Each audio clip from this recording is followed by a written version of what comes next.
안녕하세요. 아이의 미래를 바꾸는 아미쌤 김성원입니다. 오늘 여러분에게 소개할 책은요. 폴란드 작가 이보나 흐미엘레 포스카가 쓴 반이나 차 있을까 반밖에 없을까입니다. 여러분은 표지를 보면서 무슨 생각이 떠올랐나요? 네, 표지를 보면 컵 속에 물이 담겨져 있습니다. 그 컵 속의 물을 바라보면서 두 사람은 다른 이야기를 하고 있는데요. 한 사람은 반이나 차 있을까? 한 사람은 반밖에 없을까 하는 생각을 나타내고 있습니다. 여러분은 표지를 보면서 무슨 생각에 가까운가요? 친구들마다 생각이 다 다르다고 생각이 드는데요. 오늘 책의 내용을 살펴보면서 이야기를 하나하나 나눠보도록 하겠습니다. 네. 책을 펼치면 처음 펼쳐지는 매지에 나와 있는 그림인데요. 이 그림을 보면 또 무슨 생각이 나나요? 아래쪽에는 물고기가 있고 위쪽에는 새가 똑같은 곳을 바라보고 있습니다. 가운데 점선 부분이겠죠? 이 둘은 무슨 생각을 하고 있을까요? 이 그림은 또 무엇을 나타내려고 생각하도록 그려졌을까? 한번 여러분의 상상력을 한번 발휘해 보도록 해보세요. 어떤 친구는 새가 오니까 물고기가 놀래서 그렇다고 얘기하는 친구도 있고요. 새는 물고기를 잡아먹으려고 하는 것도 보인다고 이야기하는 친구도 있었어요. 네. 네. 뭐 서로의 이야기가 각자의 입장이라면 다를 수 있다는 걸 볼 수 있겠죠. 네. 가운데 점선을 바라보고 있는데 둘의 생각은 완전히 다르다고 볼 수 있습니다. 뒤에 가서 이야기를 조금 더 나누고요. 다음을 살펴보도록 할게요. 이 책은 이보나 흐미엘레프스카가 글과 그림을 썼는데요. 책 속에는 이야기가 시작되기 전에 이 책은 시간과 공간, 서로의 입장과 처지에 따라 다르게 보이는 사물의 상대적 진실에 대해서 말한다고 쓰여져 있고요. 책 뒷면에는 작가가 어린이 여러분에게 말해주는 이야기도 있답니다. 만약 여러분이 형제 자매와 방을 같이 쓰고 있다면 아마 조금 좁다는 생각이 들겠지요? 그럴 때 혼자 방을 쓰는 친구를 보면 부러울 거예요. 하지만 어떤 곳에서는 여러분의 방만한 곳에서 온 가족이 모두 함께 살기도 해요. 그리고 그런 방 하나를 가지고 노는 것이 어느 한 가족의 소원일 수도 있고요. 방 하나가 이렇게 커졌다 작아졌다 하죠. 만약 여러분의 신발이 단 한 켤레라면 매일 다른 신발을 신고 오는 친구가 부러울 수도 있는 거예요. 하지만 신발이 하나도 없는 누군가는 여러분의 신발을 부드러운 눈으로 바라볼지 몰라요. 이러고 하늘과 물이 만나는 그 경계선이 물고기에게는 세상의 끝일지도 모르죠. 하지만 새에게는 세상의 시작일 거예요. 그 반대도 마찬가지일 거고요. 그 경계선을 이해하려면 물고기는 고개를 들어 하늘을 봐야 하고요. 새는 아래를 내려봐야 한다죠. 어쩌면 여러분이 세상을 더 넓게 보는데 도움이 될지도 모른다고 작가가 이야기를 하고 있답니다. 자, 이 책은 단순하지만 간용, 받아들임, 다른 이에 대한 이해, 어려운 문제에 대한 이야기를 하는 책인데요. 바로 상대주의 개념에 대해서 말한답니다. 다시 말하면 두 사람이 한 가지 사실을 바라보고 있지만 서로의 자신의 입장에서 이해한다는 내용에 대해서 말이에요. 마치 물고기와 새처럼. 작가의 이야기 잘 들어보셨나요? 작가의 이야기를 통해서 머리에 염두에 두고 책을 조금 더 살펴보도록 하겠습니다. 네, 저작권 문제로 다 책을 보여줄 수 없지만 책의 장면을 보면 똑같은 사물이나 장면을 바라보면서 어떤 경우에는 크다고 느끼는 사람이 있고 작게도 느끼고 있고요. 어떤 사람은 아름답다고 느끼면서 일상을 보내는 경우도 있지만 어떤 사람은 똑같은 장면을 보면서 흉하다고 느낀대요. 또 어떤 사람에게는 깨끗하다고 느끼는 것이 어떤 사람에게는 더럽다고 이야기를 하고 있거든요. 그 다음에 길가에 지나가는 차를 보면서 어떤 사람에게는 부자로 보이는데요. 어떤 사람에게는 가난하게 보인다고 그래요. 그리고 산을 오르는데 어떤 사람에게는 높은 산이 모습이 떠오르고요. 어떤 사람에게는 낮은데 하면서 산을 오르게 된다고 이야기를 하고 있고요. 여러분이 비만이나 뭐 뚱뚱한 친구에 대해서 많이 이야기하는데 어떤 사람은 똑같은 사람을 보고 뚱뚱하게 보는 경우도 있고요. 어떤 사람에게는 나보다 날씬하다고 보는 사람도 있다고 지은이는 이야기하고 있습니다. 또 어떤 소리는 공사장에 소리가 클 때 내가 과자를 먹는 모습 보면 작게 들리죠. 그렇지만 조용한 영화관에 가서 내가 과자를 먹을 때 옆에 있는 사람들은 너무 시끄럽게 느끼기도 하답니다. 그래서 지은이가 책 속에서 많은 상대적인 장면들을 보여주고 똑같은 장면을 보면서 사람들의 생각이 하나하나 다르다는 것을 여러 사례를 통해서 보여주면서 여러분이 한 번쯤은 이 부분에 대해서 나는 어떻게 느끼고 나의 입장은 어떤지 이야기하는 그런 책으로 제시해 주고 있답니다. 자, 책을 다시 한번 읽어보고요. 가장 기억에 남는 장면이라든지 이 부분에 대해서 나는 느낀 점이 많아요 하는 것들을 하나 살펴보면 더욱더 좋을 것 같아요. 저는 선생님은 제일 첫 장면에 집을 보면서 어떤 친구는 사람에게는 크다고 느끼고요. 어떤 친구에게는 에게 작다고 느끼는 장면이 나오는데 한번 살펴보도록 하세요.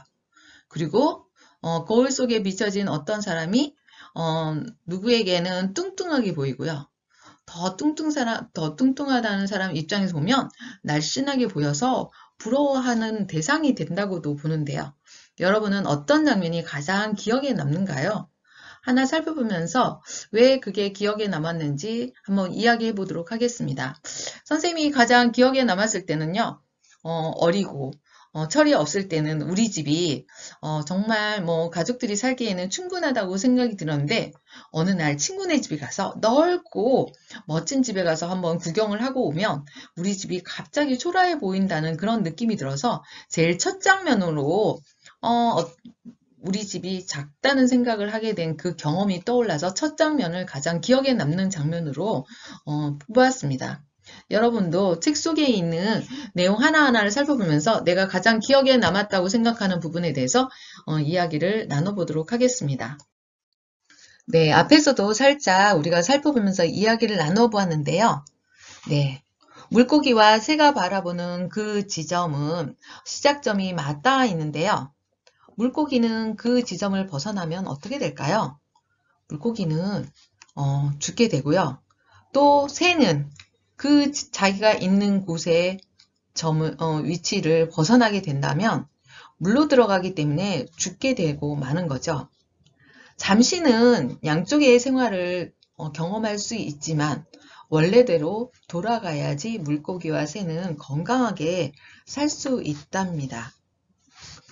그래서 앞에 표지와 마찬가지로 똑같은 물컵에 물을 바라보면서 생각이 다르듯이 바다 수평선의 경계점을 우리가 바라보면 완전히 물고기 입장과 새의 입장은 다르다는 것을 느낄 수 있답니다.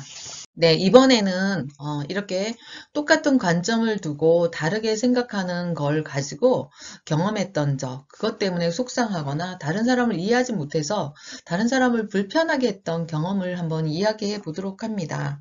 자, 어떤 사람에게는 쉽고 어떤 사람에게는 어려운 부분이 있다는 거 알고 있겠죠? 이렇게 계단을 오르거나 산을 오를 때 어떤 사람이 힘들어하고 어렵다고 의사표현을 할 때 너무나도 건강하고 씩씩한 사람은 이것쯤이야 하면서 강요해서 끌고 가는 경우도 많고 그 사람을 배려하는 그런 모습을 보이지 않은 경우도 있어서 눈살이 부러지고요. 그 배려받지 못한 친구는 돌아와서 그 친구를 진짜 멀리하게 되는 경우도 보았습니다. 저 같은 경우는 동네 산책을 하다가 반려견이 만나면 예전 어렸을 때 무서운 개한테 혼난 적이 있어서 마구 고통스러웠던 경험이 있거든요. 그래서 산책을 하다 보면 목줄을 하고 하지 않는 개가 지나갈 때 더 이상 걷지 못하고 숨거나 주춤하면 우물쭈물할 때가 있었어요. 그럴 때 견주들, 강아지 주인은 우리 강아지는 안 물어요 하면서 아주 태연스럽게 지나가는 모습을 볼 때 정말 너무 상대방에 대한 배려가 없구나. 사실은 당하는 사람 입장에서 보면 착하던 착하지 않던 그 개는 사람을 물을 수 있다는 생각을 해야 되는데 본인만 생각해서 그냥 지나가는 경우를 볼 때 정말 미운 경우도 보았거든요. 그래서 여러분도 한번 자신의 경험을 떠올려 보세요. 나의 입장에서 친구나 상대방에게 강요하지 않았거나, 강요하지 않았나. 그 다음에 또 내가 상대방 때문에 고통스러워서 그 친구를 만날 때마다 두려웠던 경험이 있으면 그 경험을 한번 말해보는 거예요. 뭐 식사도 될 수 있고요. 그죠? 뭐 어려운 공부도 될 그런 경험이라면 공부도 될 수 있다고 생각하고 상황은 여러 가지가 많이 있을 것 같아요. 그래서 내가 할 수 있는 부분, 내 기준에서 생각이 이렇고 또 상황적으로 이해받지 못할 때는 내가 이렇게 느끼고 있다는 것을 자연스럽게 이야기하는 것도 좋은 방법이고요. 또 내가 이 방법이 좋다고 선정했더라도 상대방에게 의사를 물어보는 것도 상대방에 배려하는 입장에서는 참으로 중요하다고 생각이 든답니다. 네, 책을 다 읽고 한두 장 정도 가지고 여러분이 이야기를 많이 나누어 보았는데요. 글쓰기를 하면서는 처음에는 책을 읽고 간단하게 느낀 점에 대해서 이야기를 해보고요. 두 번째는 책을 읽고 나는 유난히 이 장면에 대해서 인상 깊게 느꼈는데 왜 그렇게 느꼈는지 이유도 한번 글로 표현을 해보면 좋을 것 같고요. 세 번째는 책을 읽으면서 이렇게 관점에 따라서 달리 느끼는 부분을 가지고 언짢았던 경험이라든지 어려움을 겪었을 때의 경험을 떠올려 보면서 이야기를 나눠보고 앞으로 다른 사람이 어떻게 우리라든지 타인을 바라보기를 원하는지에 대한 이야기도 써보면 좋겠습니다. 오늘 반이나 차있을까 반밖에 없을까에 대한 이야기를 나눠 보았습니다.